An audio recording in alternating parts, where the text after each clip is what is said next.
how to turn off auto caption on TikTok. So guys, in this video I will show you how you can turn off auto caption on TikTok. So guys, without wasting time, let's start video. If you find this video is helpful for you, then please give like this video and subscribe.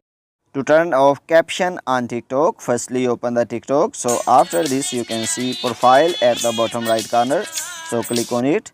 After this you can see three lines on the top right corner. So click on it. So when you will click on it, here is the option of setting and privacy. So click on setting and privacy.